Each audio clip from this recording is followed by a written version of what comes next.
Today, we're going to share with you my Ipon challenge, and this is going to be Barya version. And without further ado, let's get it.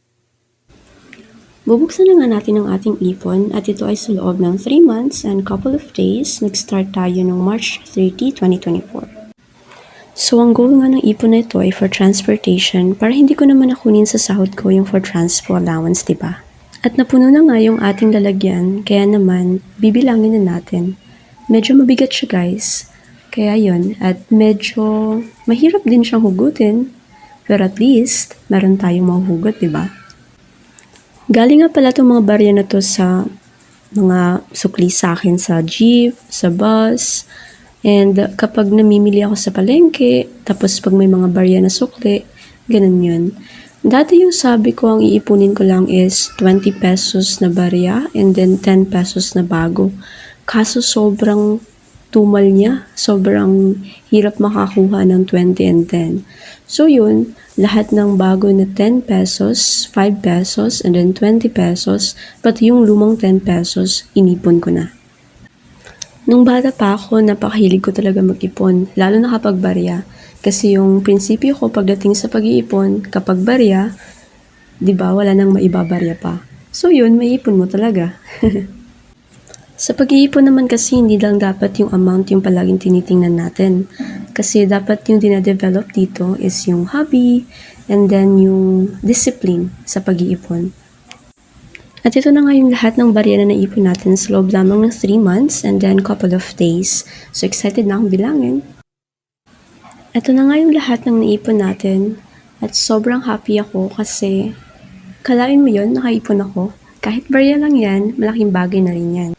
So habang nagbibilang tayo dito, bibigyan ko rin kayo ng tips for a successful ipon challenge. Number 1 tip, dapat may goal ka. Sa lahat ng ginagawa mo, dapat may goal ka para alam mo kung saan ka paroroon, diba? Kasi sa pag-iipon, mahirap yung ipon ka lang ng ipon nang wala kang goals or wala kang gustong marating, di ba? Kasi napakaraming temptations. Para sa akin naman, potato corner yung temptation ko.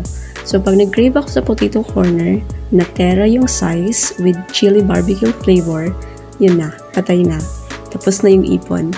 So ngayon, sa goal ko, iniisip ko, pag hindi ako nakapag-ipon, paano yung transportation, di ba? So, kukunin ko na naman siya sa allowance ko, sa salary ko. So, yun yung nagiging compass para patuloy lang sa pag-iipon. Second tip, dapat may discipline ka. Dapat, kapag nag-iipon ka, hindi yung ipon ngayon, hugot later. Hindi yung, ay, sasahod naman ako, papalitan ko na lang. Kasi ganun ako, ganun yung mindset ko dati. And walang nangyayari, hindi naman nagsasucceed yung pag-iipon ko. So dapat, disiplinado ka. Even sa pag-iipon, even in the simplest way. Number 3 tip, dapat consistent ka. Sa akin naman, sa barya challenge ko na to, consistent ako na kapag may nahahawakan akong 20, 10, 5, and then kahit yung 10 na luma, automatic sa lalagyan ko siya ng ipon na pupunta. Mahalaga yung consistent ka sa isang bagay sa lahat ng ginagawa mo. Kasi once na hindi mo na ginagawa yun, masasanay na yung utak mo, masasanay na yung katawan mo, at hindi mo na siya gagawin. Ganyan din siya sa pag-iipon. Kapag hindi ka naging consistent sa pag-iipon, darating yung time na tatamarin ka. So, hindi na siya magsasucceed. Number 4 tip, dapat marunong ka magpahalaga. Kasi kapag hindi ka marunong magpahalaga, wala rin, diba? Para saan, ano yung pinaka-purpose mo, ba't ka nag-iipon?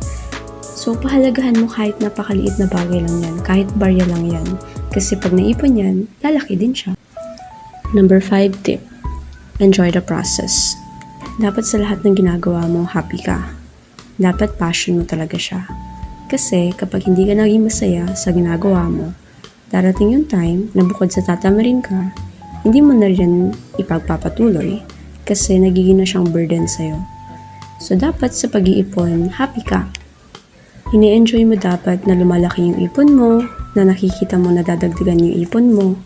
Kasi yun, yung reward na nafe-feel mo kapag may naiipon ka, satisfying siya. Dapat alam mo rin yung kahalagahan ng pag-iipon. dapat alam mo rin na masaya yung pag-iipon. Diba kapag may ipon ka, sabi nga nila, kapag may isinuksok, may dudukutin. Ganon din siya. So, dapat maging happy ka na kapag dumating yung time na nangailangan ka ng pera, may mahuhugot ka kasi alam mo, nag-ipon ka. Alright guys, so meron nga tayong naipon na 4,315 pesos, and for 30 pesos per day na back and forth transportation, meron tayong 6.5 months na transportation allowance coverage. Thank you and have a good one!